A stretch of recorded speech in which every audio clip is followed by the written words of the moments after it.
Today, September 22nd. Time is now 6:41 p.m. and we're entering into a strategic planning workshop. And we have with us Chief Slidmo. Did I pronounce that right? You got it right. Yep. Thank you. Thank you for joining us tonight. And then we also have Chief Prince with the Metro with us.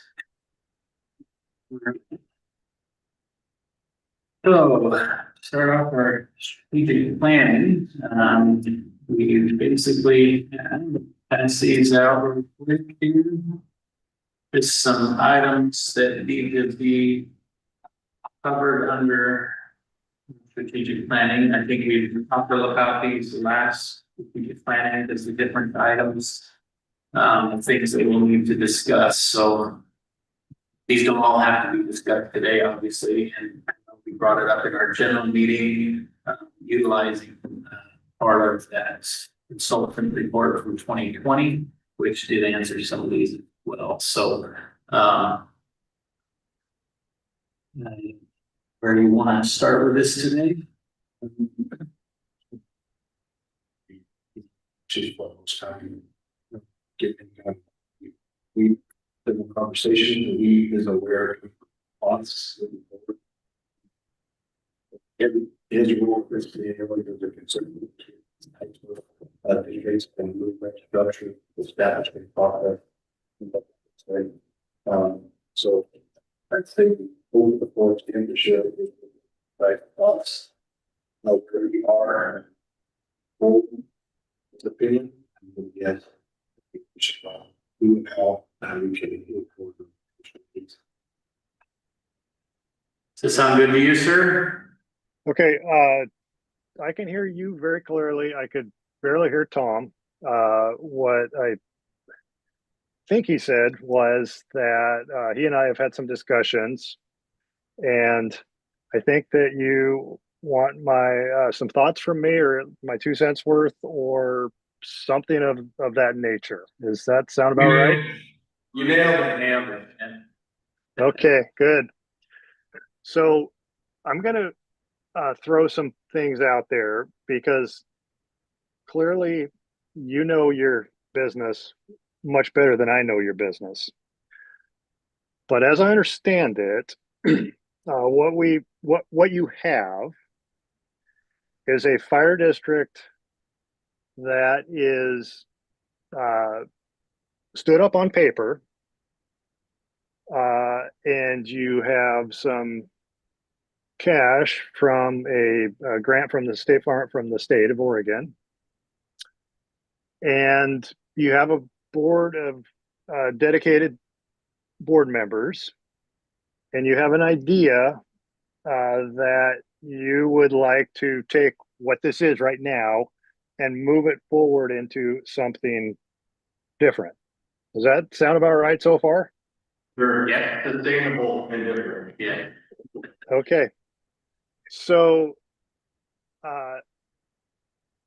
as I think about this, here's some observations, general observations, not about you, but about fire districts and boards of directors generally. One thing that we see is that boards have other lives outside of being a board member on a fire district board. And it's very tough to commit the kind of time and energy, particularly to a startup operation that a startup operation probably needs when you're a volunteer board member. I'll give you something else for free right now too.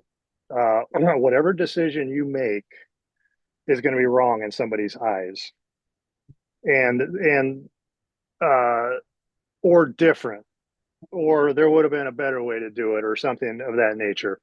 And so you're giving a lot of your own time and a lot of your own heart and soul and a lot of effort, and there will be disagreements. So just know that. But what I have found is that moving a process forward, a big process forward, when we only work with a board of directors, is difficult. For one thing, we live from month to month, right? Because you meet once a month, maybe you meet twice a month, but the timelines get quite extended because we'll talk about something, and then a month later, we'll talk a little bit more about it, and before you know it, 6 or 8 months have gone by, and not a lot of forward progress has happened. The other thing that we observe from board members is sometimes it's not really clear who exactly is supposed to be doing what exactly and what outcomes we're looking for. And then a biggie that I have seen many times, I see this a lot in fire chief hiring processes, but when board members get their back up against the wall from a time frame standpoint, they get really nervous and oftentimes want to just make a decision to get it we got to get it over with and move forward. And I say all that to say that I don't want you as a board to work yourself into a position where you're working like crazy towards a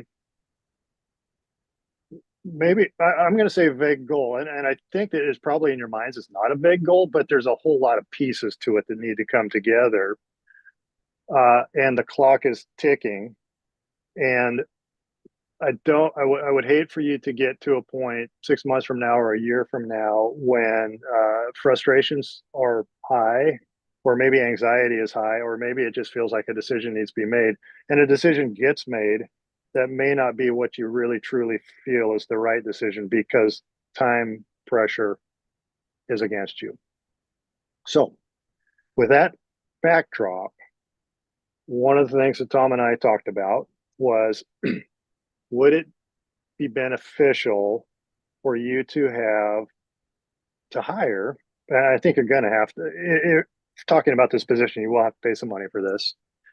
Would it be beneficial for you to hire somebody or some entity to help to assist you through this process?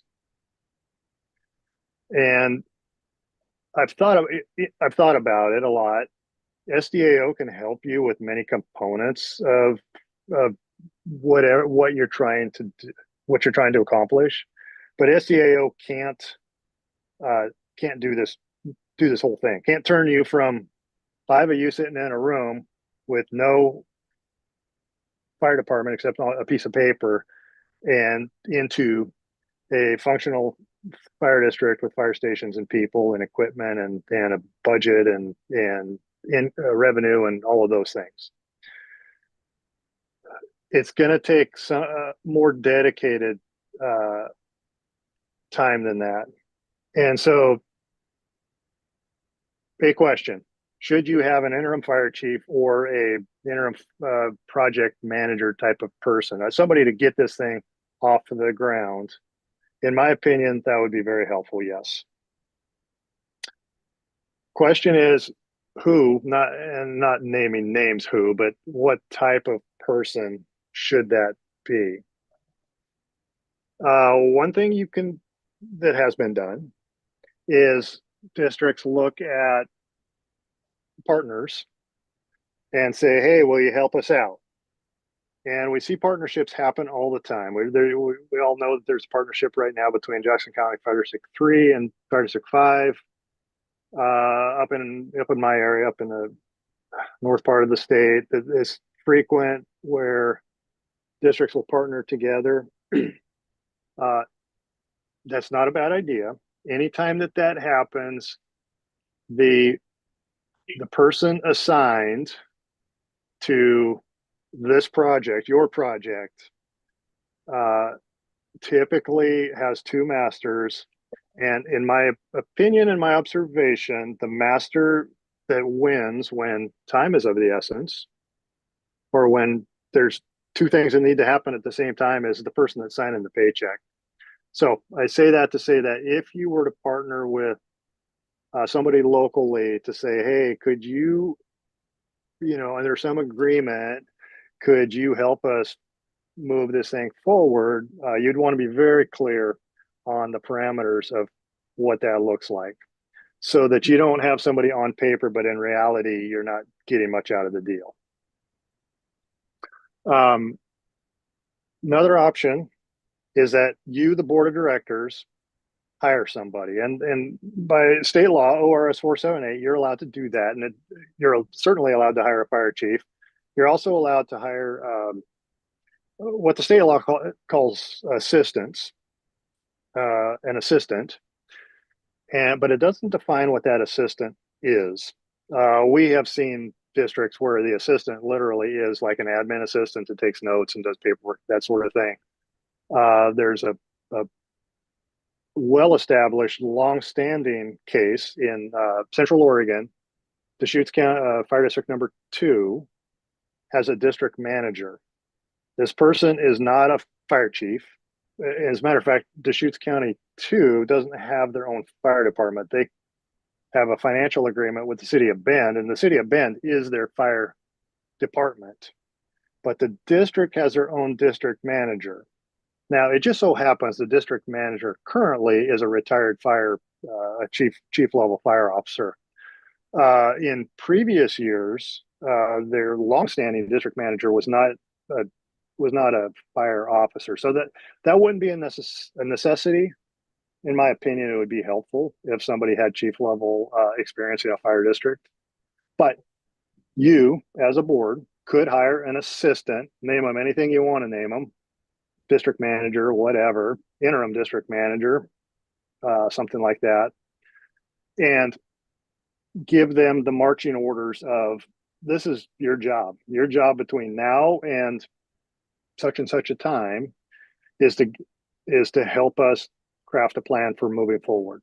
And part of that plan may be the actual physical components of the plan. Funding strategies that's going to involve the ballot initiative, so they help you get on the ballot. If you're successful, in the meantime, job descriptions, some sort of plan. I would not say a full-blown strategic plan, but something of that nature that says this is what this fire district is going to look like. This is what this fire district deems to accomplish. This is what this fire district deems to provide. All these things that somebody could guide you through. That would be their whole goal. Their goal wouldn't be a typical fire chief, firefighter, where the bell goes off and they're running out the door. Their goal would be really, truly administrative to build this entity up from the ground, really.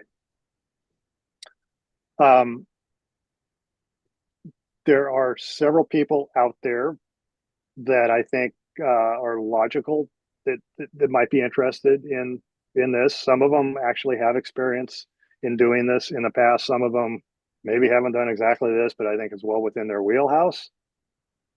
I can tell you that of all the names that come to my mind, I literally have not spoken to any of them yet, but that's where I can be the middleman and we can start throwing feelers out if that's the path that you want to head down. Another option, you as a fire district don't have to have a fire department. I just mentioned Deschutes County Fire District number 2. Jackson County Fire District number 2, multiple fire districts in the Albany area, multiple fire districts in the Corvallis area, many places don't currently have their own fire department. They're full-blown fire districts with tax bases. They don't have a fire department. They have an agreement with a fire department to be their fire department, and it has worked really well. Medford, I'm very familiar with Medford. Their fire district, that agreement's been going since 1954, I believe it is. Deschutes County number 2, I think it's probably been going about the same length of time. The other ones I mentioned, many of them have been going since the 50s. I mean, that's a long, long time where they are a functioning fire district with their own board and their own decision making and their own budget and their own revenue, but they outsource. I'll use that term. Outsource the actual emergency response. Is that a good idea? I don't know, but it is an idea, and it's a possibility, and that's something that you as a board would need to work through. And and kind of work through what are the pros and cons of this concept.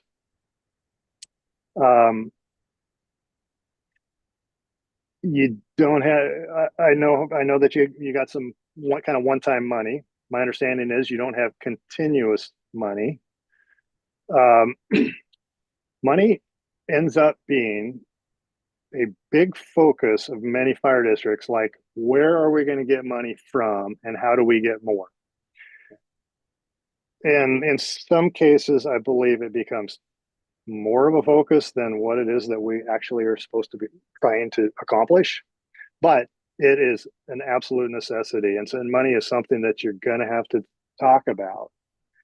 And the question is where does the revenue for this fire district come from? Logically, it would come from tax revenue. Question is, how much tax revenue? You get one good shot at establishing your tax base. I mean, you can try again later, but the odds are against you. So this is kind of right now is the time. If you're going to establish a tax base, now's the time to do it right. I've seen several newish fire districts think that they got it nailed, and within 5 years they're going out for an operating levy because things cost more. I mean, the money is just not stretching as far as they thought it might, or maybe needs have changed, or maybe economics have changed, or whatever. So we're talking with a couple of fire districts up here that are wrestling with this thing right now. We've talked to a few there are a few fire districts out there in the state of Oregon, not many, but a few that are operating without a tax base at all. I will tell you that I think all of them at one point or the other have contacted us and say, hey, we don't think we can keep going without a tax base. What do we got to do to establish a tax base? And the age old question is when do we go out? How much do we go out for? And how do we convince people that this is the right thing to do? And those all need to be worked through. We at SDAO can certainly help you with the kind of the technical aspects of getting on a ballot and making sure that you have all the forms filed at the right time and proofread your SEL forms that you need to submit and your ballot title and run the magic math, I call it, to figure out what different scenarios look like. At the end of the day, it's you, the board, that sells it to the people, and only you know what that looks like, or could guess what that looks like. In the state of Oregon, last go around, I would say that more money measures for public safety were positive than negative, but it doesn't matter. I mean, every entity, every measure is a standalone measure, and so you can have positives across the state and then another one go down for whatever reason that you can't figure out.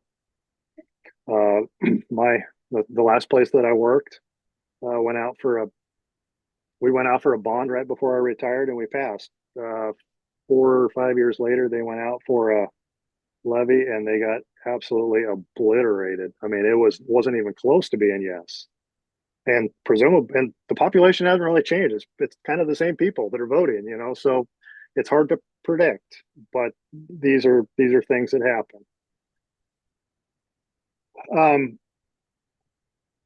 I'm aware that you have and I'm kind of bouncing around a little bit, but I'm just trying to cover all these different little bases. But I'm aware that you have some level of agreement with Rural Metro to continue current level of service for X period of time. If I'm correct, that originally wasn't very long. Is that true? Well, we didn't really put a time frame on it. We had a 90-day to come back with some considerations and obviously the amendments because of the name change. But it's just considered a temporary until either another contract is created or we go a different route. So it is considered a temporary agreement. But expiration date as of right now. Yeah. No. So how much is it right now? But There's no expiration date. Oh, okay, I hear you. It's an Okay. ongoing. until we come to a decision on the direction that the district's going. Okay. Well, my thoughts on that are, if I'm just totally blunt, it's going to take longer than you think it's going to take. Yeah. And I think the conversation with rural metro needs to be had is, are you in this for the long haul? I mean, what if it takes a year, or 2 years? And my presumption is, and I'm just presuming here, but rural metro intends to keep collecting fees until such a day that they're not there anymore. Is that true? Correct. So the agreement was that they would continue with their subscription-based service until either a master contract from the district is provided or the district goes another route. But the idea would be to have a tax base and then contract with them because the district has no infrastructure.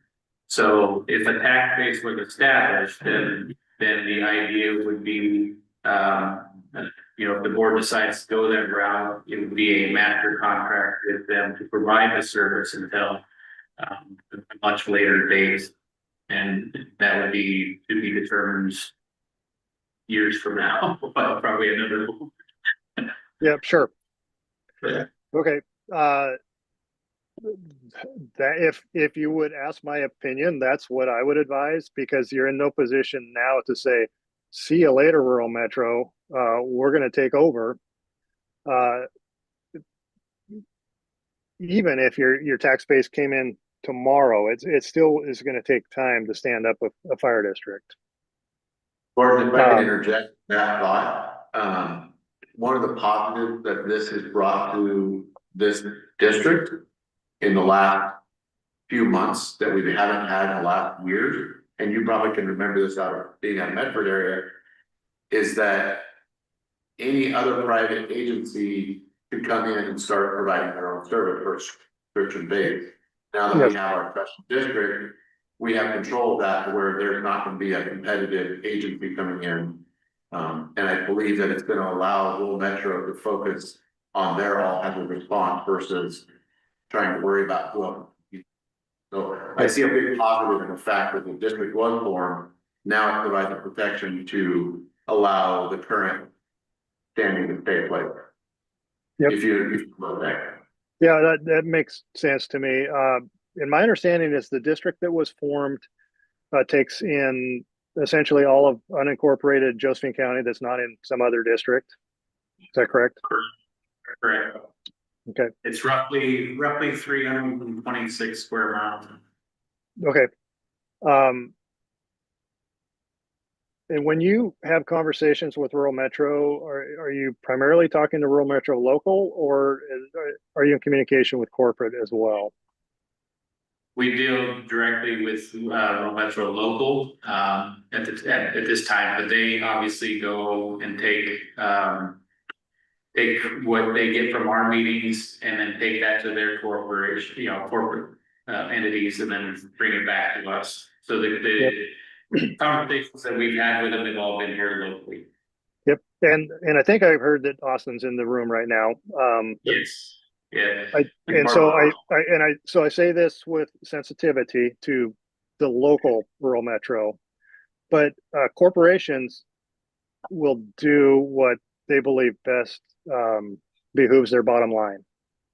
And so I think I believe that I really think that those lines of communication need to stay open, because what we would hate to see is that corporate says, you know what, this is going to go away anyway, and besides which, it's costing a lot of money. Whatever it is that corporate people say when they make decisions. And I guess if I was sitting in your shoes, I would like something locked up in paper sooner than later, as far as them sticking around. Yeah, we have a 365 day, exit plan on either side Okay, in our. yeah, So we and don't that, have, not gonna be a 2 week later, they close the doors and leave, it's a strategic exit plan that will be put in place, but we did put a 1 year cap on both of them. okay, yep, that's good. So next steps, I mean, I guess to kind of, so I can quit rambling here. Next up, what would I think should happen next, right? I think that,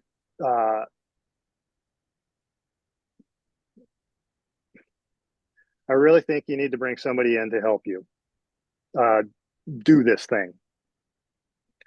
And then I think that, I think it's premature for what I would call a full-blown strategic plan. I think that's once you're a district, then let's do a strategic plan, right? But you're not quite a thing yet. Let's become a thing and then do a strategic plan. But I do believe you need some overarching goals, with some time frames set on those, so that this thing doesn't just kind of wouldn't keep floundering from meeting to meeting to meeting, and before you know it, 8 or 9 or 12 months has gone by. Uh, One goal would be, as how do we get somebody in here, and what would their kind of job description look like? I can't imagine you have a job description for a district manager. You probably don't have a job description for a fire chief, and even if you did, it doesn't really match what you're trying to do. You're going to have to talk about, what are we going to pay this person? I think you're going to have to talk some kind of nitpicky stuff, like, is it okay if they're only on site here every other week for a while? You know what? I'll just stuff like that, right? But how are we going to get some guidance? And then what are the major things that need to happen between now and a long-term contract with rural metro? And I'll just say, let's go straight to that for right now. And I don't know if I think you've probably batted around ideas of when you might go out for a money measure. I will tell you that, being almost end of September right now, you could make May of next year. You'd probably be better off to shoot for November of next year. But I don't think you need to wait until May of 2027. I think you can come up with a plan and get on the ballot by November of 26. You're gonna have to figure out what's going on the ballot, but I think you could. Yeah, the concern we had with November 2026 was the fact that it's got the governor and lots of other items on it. You know, It all goes to a majority. I've heard and argued both sides of this multiple times. I don't know. I don't know if there's much. I think people vote measure by measure, typically, particularly on these local measures. If there's a feeling of pushback, and people are going to push back against everything, maybe maybe that's an election you want to avoid. But I will tell you, once again, November, I think last November went pretty well for money measures. So if it were me, I would do it more with what works for my goals and timelines, and not get too hung up on which exact ballot you go out on. And the funny thing is, you will never know, right? You skip November and wait till the following May, and you're either positive or negative. Then you'll never know whether you've been good on November. You go out in November and you're negative, you'll never know if that's why. I think what needs to happen between now and then is the groundwork and getting the support base built. most recent model that did a similar thing to you that I know of and was positive is a place called Row River. It's spelled Row, but I guess it's pronounced Row. I don't know if you know where that is, but it is up in the hills east of Cottage Grove. As you're headed up and over the mountain, somewhere up in that area, there's a place called Row River, and they had a collection of volunteers that were operating as a emergency response company kind of thing, totally unfunded, not a district, no money involved, but they were dedicated, and they put a district and a tax base on the ballot in I think it was May of 2024, and they were successful. And so now they're a real McCoy fire district with a budget and with income. And I can get you the contact info of kind of the guy that was that led led their charge. I guess was kind of the ringleader of making that happen. What is your relationship with your county commissioners? Well, And maybe that chuckle tells me everything.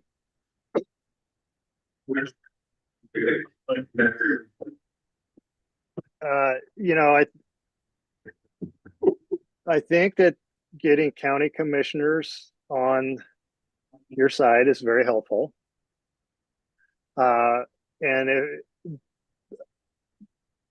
Having said that, ultimately it's the voters that decide. But somehow, and this is what I tell everybody that I talk to when it comes to, okay, we're going to go to the voters and ask for money.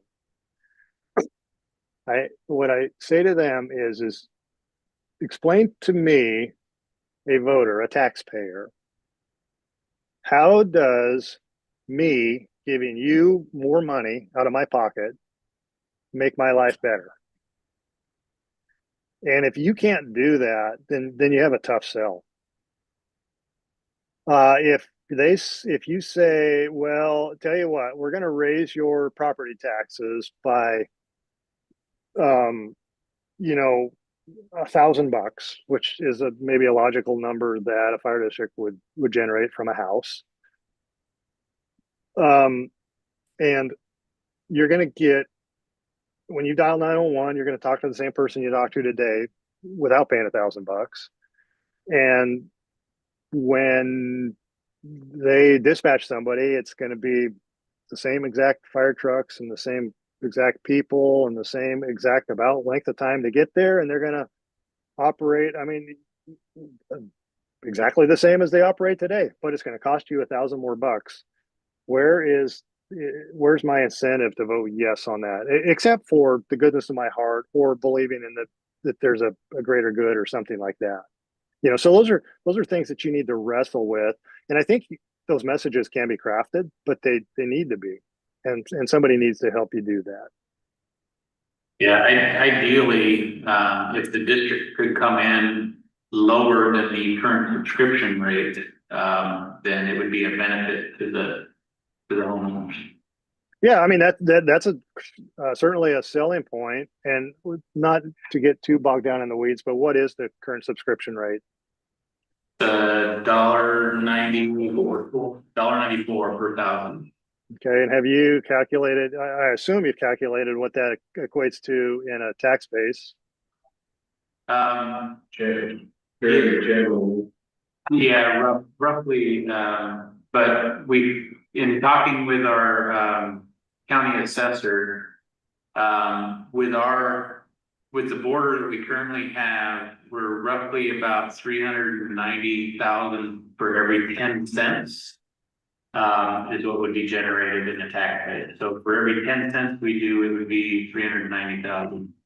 So 3.9 million so you're talking $5.5 million bucks or so. I'm doing math in my head here.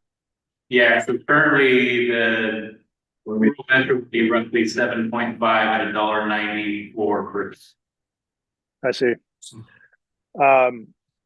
And once again, here, I can't sit here and do math on the fly, but what does $7.4 million actually buy you? And somebody needs to figure that out, right? Right. And 7.4 is going to be only a little bit more than 7.4 next year, and the following year, and the following year. And so 5 years from now, and that's easy math to do, but what does it actually buy you? And is that buy you enough to do what you need to do? But how do you know until you know what it is you need to do? It's this circle of what comes first, chicken or the egg kind of thing. That's where these goals need to be established. And there's another guy that I think I could put you in contact with. He's the fire chief of Mount Angel Fire District, and his full time job is he's a captain for. He just retired, I think, but he's a captain for Salem Fire Department. But he's been the fire chief at Mount Angel for a number of years now, and they are looking at a merger with another small district up here, and are really crunching the numbers. And he has one of the best handles on what do scenarios look like, what do realistic real world scenarios look like, and how much do they cost. And I might be able to put you in touch with him, and he can share his, clearly the numbers will be different, but the concepts and what you're trying to accomplish would be the same. Because yours is not a unique situation. You're just new at it and trying to start from ground zero. And a lot of these places are going along with what they've had for the last 40 years and trying to figure out how in the world are we going to survive into the future. So,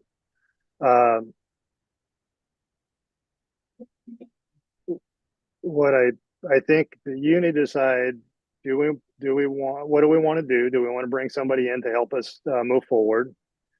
And then what are the top priority goals that need to happen in the next months and 6 months and year kind of a thing. And I think there's a whole bunch of components there that need to be fleshed out. Yeah. Yeah, I think the district manager or project manager route.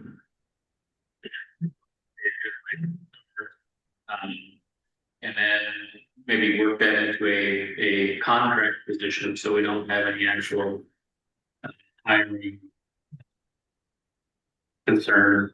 If it's a contractor position, then it's the contract. The problem contract position, sometimes you get people on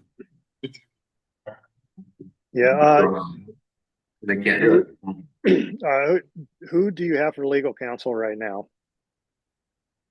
It's Bill Ransom, yeah. Ransom. Thornton. Yeah. Ransom, Burger, LLP. Is he familiar with government law and special districts? Yep. Yes. Okay. Yeah. So I mean, they can help you, but they can help you write up an employment contract that clearly spells out what the parameters for the agreement are. Length of time, amount of money, what the general duties are, how long it lasts, how to get rid of the person when you're done with them or they're done with you, or whatever it is.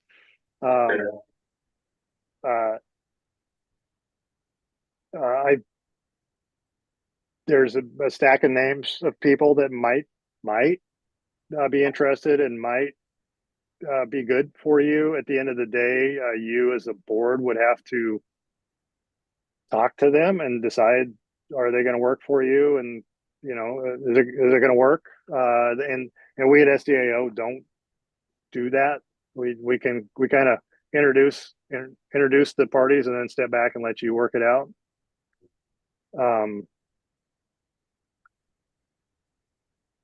Got a question for you, Gordon. Yeah. So one of the things that we're tackling right now that we're yes, we're trying to decide district direction, but we also have mandates and requirements from the states that are on us as AHJs. So we can't just sit here and talk about direction we want to do. We have to actually get the ground and start moving that Yep. direction, so. You know, as you talk about a district manager, we're throwing out there, we need a fire marshal, we need.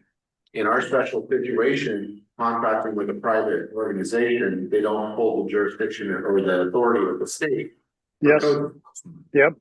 So, I mean, in your thought process of all this, and the district managers, campaign managers, I've thrown a few times. That cross your mind, being that we have to start providing the services as a. Yeah, that makes perfect sense to me. For starters, whatever title you put on the person, if I were you, the person I would hire would be fire chief qualified person. I think it needs to be. And so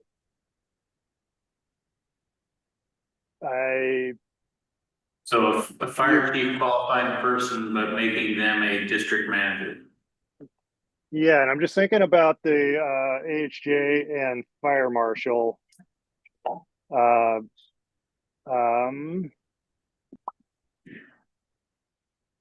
the reason I ask you that is one of the benefits that may be with our special district needs right now is to provide that fire marshal service to our existing agreement. To help provide the needs of our district that we need right now. Right now, we have a great standing response plan. We have the all hazard response plan. We have a fire chief, district chief. We have all that stuff because it's provided for through that contract. But what we're lacking is the codes enforcement investigation. And my thought was, should we be looking at how to supplement that? But is that something we should also tackle in district management? Yeah, I think that probably is a good idea, because in a standalone district manager scenario, their AHJ is somebody else, and their fire marshal is somebody else. And so the district manager doesn't really, they can be a more of an administrative sort of person. So unless you're willing to do yet another contract with the city, as an example, to be your fire marshal, and I think we'd have to delve into the AHJ a little bit further to see what that entails. I think it wouldn't hurt.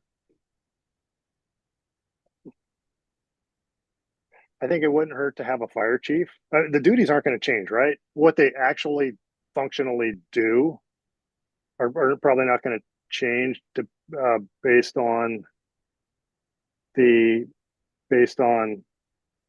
whatever you call them. The state law says that the board appoint a fire chief, and it also says you can hire assistants.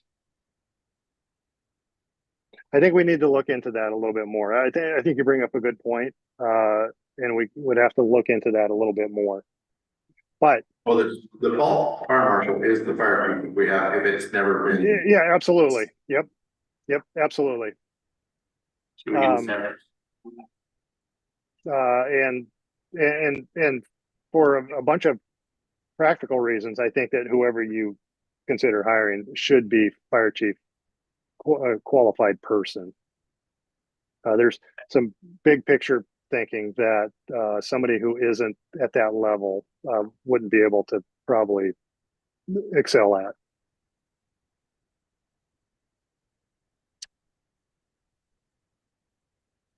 All right, so I guess our first objective should be filling that district manager position. Yep. If I were you, I would be looking for somebody. I think the home run would be somebody who already knows your situation. So somebody who's got local experience. Second would be somebody who's got a lot of fire district, second kind of tier would be somebody who's got a lot of fire district experience. So not necessarily, they wouldn't necessarily understand 40 years of Josephine County history, but they do understand special fire districts really well. But if there was somebody who understood special districts and Josephine County history, that's kind of the cat's meow in my mind. Because they understand where it's been and how it got to this point, and probably have a good idea of where it's going. And I texted him to Tom. He can tell you all the names I sent him. But I mean, three of them live in, or at least used to live in, in your backyard. Whether or not any of them are interested, or whether or not you're interested in any of them, who knows? And then I have a few names from farther up north up here that probably aren't as familiar with your specific situation, but and once again, only one of them, and I haven't talked to him personally, but somebody else did. Only one of them has expressed interest in your situation. I don't know if these other people, once you get retired, sometimes it's hard to come back out. But then other people you can't stop, so it's hard to say. Now's a better time of year to be looking for these types of people than right before summer, because a lot of these people are still running out into the woods during the summer. Yeah, someone local obviously would be ideal. But awesome. Well, I appreciate your input. I will let me see, I'm double check the email with the Zoom link finally showed up. As I mentioned, SDAO has a ridiculously aggressive spam filter on it, and so a lot of stuff gets screened out. But having said that, Mark, I have your email here. When we're done, I will reply to it, and I will give you a list of names of people that I think might be logical for this role. And I will also give you the contact info for the guy in Row River that I mentioned. And I will also give you the contact info for the fire chief in Mount Angel. So I mean, those are if you get nothing else from all the rambling I've done tonight, I'll leave you with a few resources. Appreciate it. Yep. I do have a question for you off topic. And you may or may not be able to answer this, but it's in regards to our FDID number. And it's something I was going to bring up with the rest of the board as well. So in speaking with, or in communication with a person at the State Fire Marshal Office, this was an email that I received back. And basically it says, to obtain the FDID number under ORS 478, intergovernmental agreements must be between government agencies. The contract with Rural Metro would not meet this, and you would not be eligible for an FDID number at this time. And it goes on to some other things. However, everything that I looked up in state statutes, it doesn't specify that it has to be. And so I'll give you my response. This says that let's see where I'm at. Oregon law, it says Oregon law that this is like, okay, sorry, let me get back to the first page where I started writing. Here you go. So I said I wasn't able to find anything in Oregon law that disallowed using a private fire service provider for meeting FDID or NIFR's registration requirement. I realize, that they have more experience in it, but I found that what I did determine in my research was that whether a private provider can satisfy the FDID requirements depends on whether the jurisdiction designates them in some formal capacity, which would be our service agreement. The provider is willing and able to meet the legal regulatory requirement, which is reporting the training, the qualifications, fire chief insurance compliance, and rules set by ORFM. And the third one was that the OSFM state legal structure accepts that agreement for the purpose of reporting incident responses, liability, and jurisdiction. So what's your thoughts on that? I'm I'm looking at ORS 478 right now. I It's don't- basically contract with any private states in 478. Let's see, I referenced it. Or let's see, where are they? And then on the first page. Yeah, 478.300, it reads that rural fire protection district or other public body as defined in or blah, blah, may contract with any person for the purpose of affording firefighting. Yeah, that is my understanding as well. The 478.260 says that the district board shall, so that isn't a optional, select a Right. fire chief, blah, blah, blah. You don't have a fire chief, so maybe that's their, and maybe that's gets back to the, what is this person? Are they a district manager or a fire chief? I'm not sure what the state fire marshal's office is actually hanging their hat on.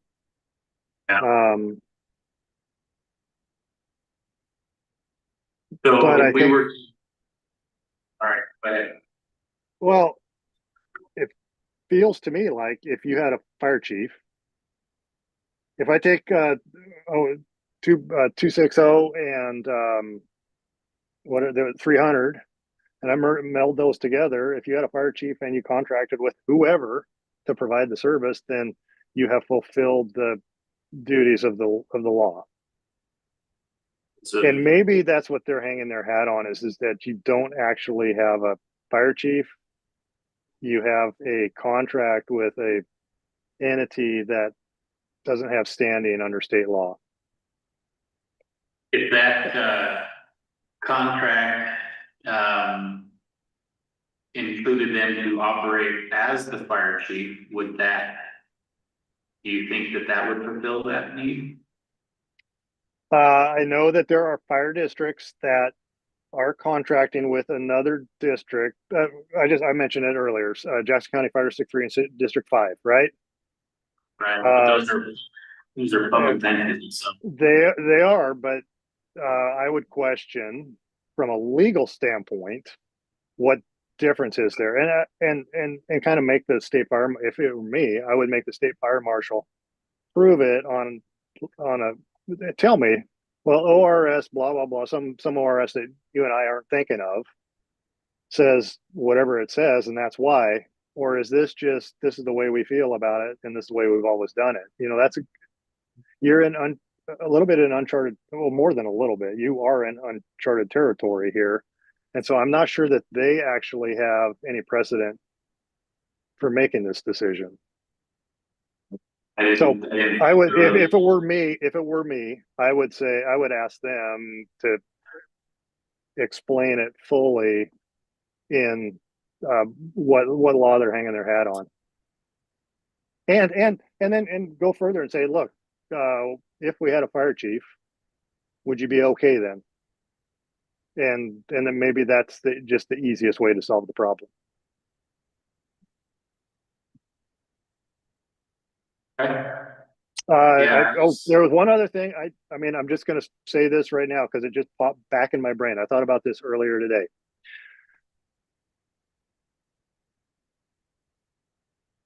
It is not unheard of that board members are allowed to be employees of districts, right? The law actually works opposite of that, where you have to make a resolution that employees can't be board members, and then even then it doesn't take place for a whole nother year.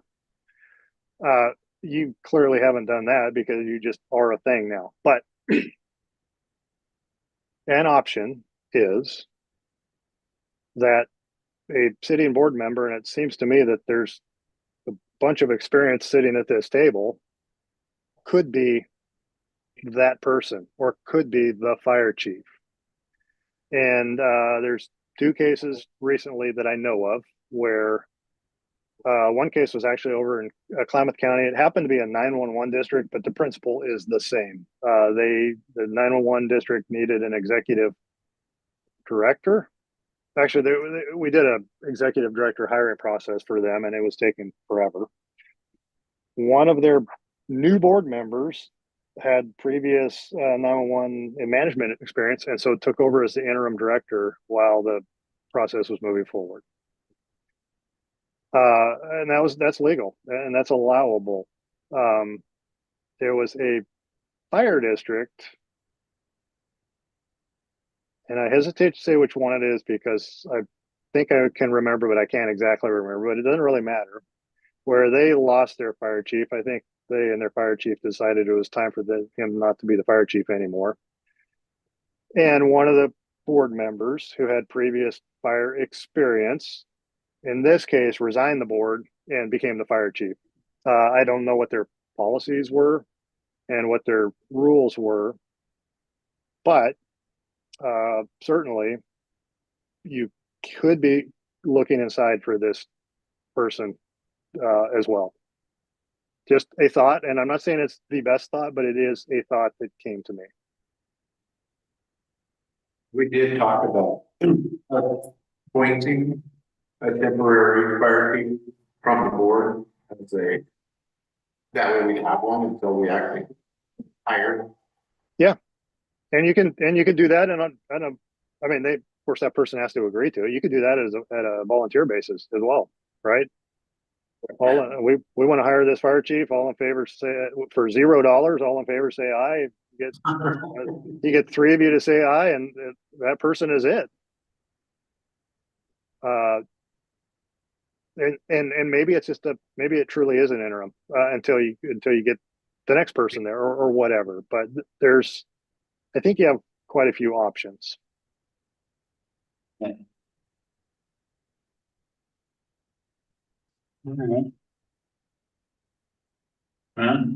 Any other questions, guys? Or? Thank you very much for spending the evening with us. Yeah. Yeah. Oh, Thank you bet. for taking your time and getting us lined out. Yep, you bet. So look for an email from me with some names in it, and then email, text, or whatever back when you have another thing you want to ask a question about or you want to do. So that's what we're here for at SEAO, is to kind of help you through these processes. And when it comes time to start really talking about money, we got the guy David Olbricht. I mean, this is what he literally does for a living, that can help talk us through the money part of things. Is he able to do the feasibility study for He's able to do financial projections. That's about it. But he can do them in depth. He can put you in touch with all the right people, and if there's any specialty attorneys that he knows them all by name. So that he's kind of the go-to guy. Awesome. Correct. He'd be a good guy to read this over if we decided to Yeah. follow that. Look at it. So it fits our direction. So. Hey, Gordon, this is Gordon. It's good to see you. Thank you for your help. Oh, you betcha. Thanks, Austin. Anything more to discuss tonight for strategic planning? No. Thank you. You gave us a lot to be working on and consider over the next week and a half, 2 weeks. Okay, good. I don't want you to get bored. Yeah, you bet. Thank you so much. Okay, All right. you. We'll talk to you later. This meeting and without objection, I would move to adjourn the meeting. All right. Hearing none, we'll adjourn tonight's meeting at 7.